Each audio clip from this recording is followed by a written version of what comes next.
Let's do a night drive in the 2025 refreshed Hyundai Tucson. Let's start off with the brightness of the instruments. So I'm at 10 right now, and that's plenty bright for me.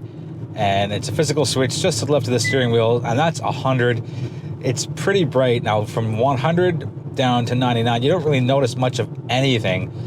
It's kind of when you get to the 60s and the 50s that you notice it. I'll keep it a little extra bright. Let's keep it at, I don't know, 80 for the video. Let's go 70. There we go. Okay, so you get standard Apple CarPlay, standard wireless charging here. This is the XRT trim, by the way. It's their off-road inspired trim.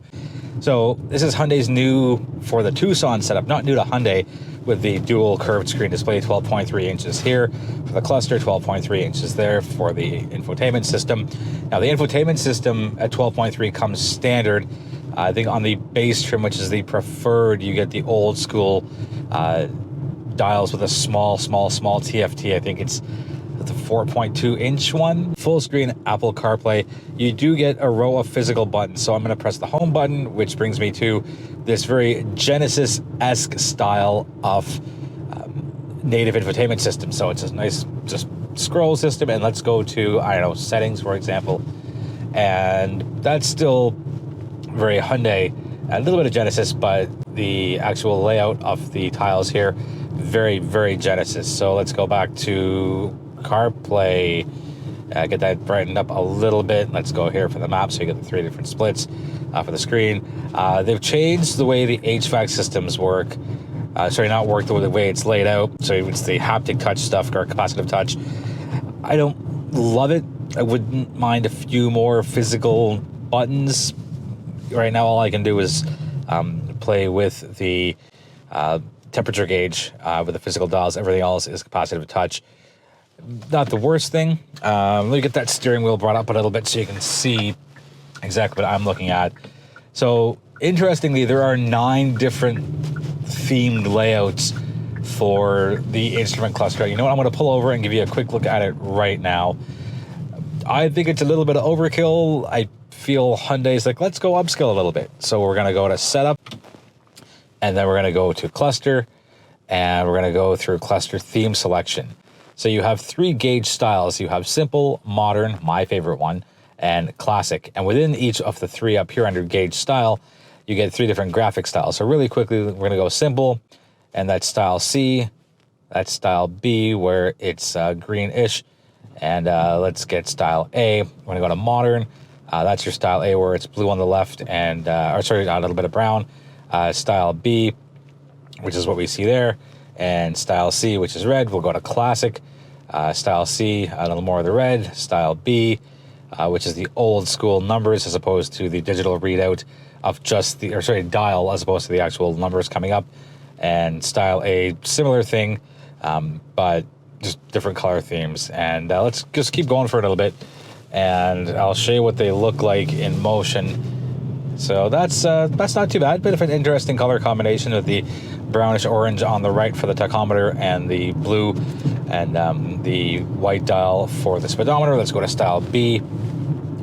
A little bit of green there. So it's interesting that the Tucson, which is certainly not a luxury vehicle, has some luxury-esque pieces to it. Let me get that interior light brought all the way up.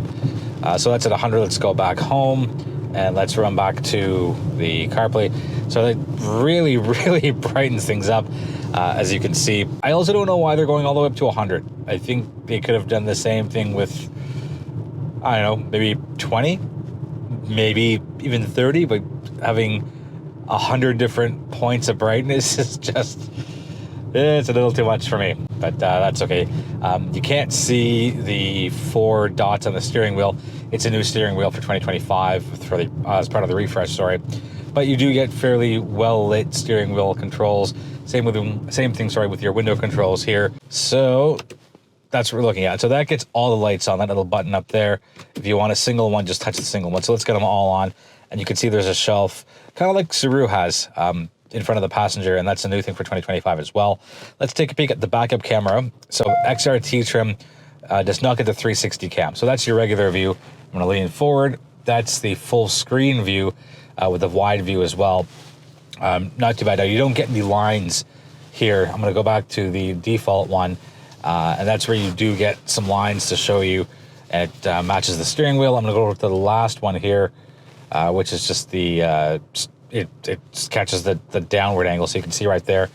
There's a sewer. I'm going to back up and give you a quick look at that. So sewer grate, sorry, whatever. Yeah, so I like using that one to get the widest possible angle. I'm happy with the way things are laid out, and again, I think it's far too much to have 100. Sorry, this is down to 1, or I guess it's 99 if it goes from 1 to 100, and that's pretty dim. I'll just give you, as we get wrapped up, I'll just give you a slow look as to the brightness of it. That wasn't slow at all. Let's go down from 100 all the way down to 1. And let's go for a happy medium. Oh, I keep it around 20-ish. That's going to wrap it up for the Night Drive 2025 Hyundai Tucson. If you got any questions, let me know. I'm always happy to engage in respectful conversation online. Oh, the flubs, too many tonight. I thank you. I appreciate you. I invite you to join our social media platforms. Without you, there is no us. So again, I thank you. And I look forward to seeing you in the next video.